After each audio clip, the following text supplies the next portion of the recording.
Under this current government, a lot of business has folded up.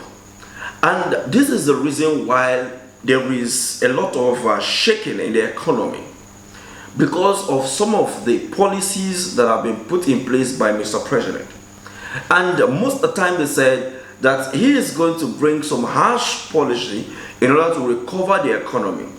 But you cannot recover an economy that's when you have people investing in your economy and leaving. So how would you even expect new ones? But the response to this, Woye Edo was on Channels Television, and he had this to say. When we look at the economic climate, as we said, one of the major, particularly for the larger scale businesses, and I know you're talking about the multinationals, foreign direct investment or foreign companies, one of the major drawbacks and one of the major impediments for them was they did not have a liquid foreign exchange market.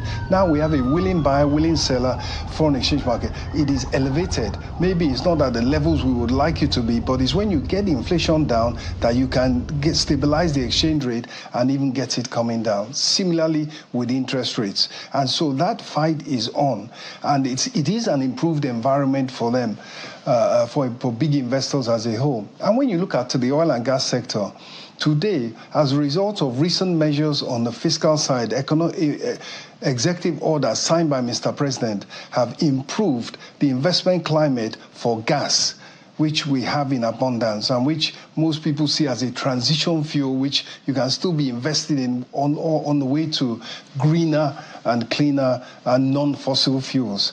But at the same time, the investment climate for the deep offshore, where huge investment amounts are needed and where the technology is particularly sophisticated, and therefore you need the top companies in the world operating, the environment for them has been improved with a range of incentives.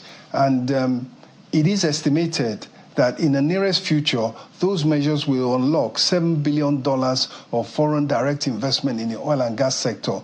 So when you talk about that sector, we are talking about the kind of areas in which there has been improvement, and the companies will always come and go, of course. Our aim is to not only keep them, but to have even more come in and invest. You can see that the question that was thrown at him as to why businesses are leaving the country, he have not been able to answer those questions.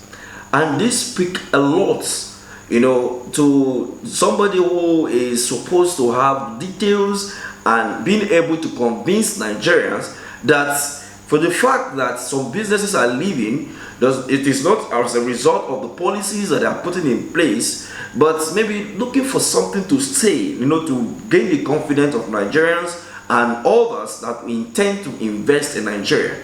But you can see that he diverted from the whole conversation and is talking about oil and gas.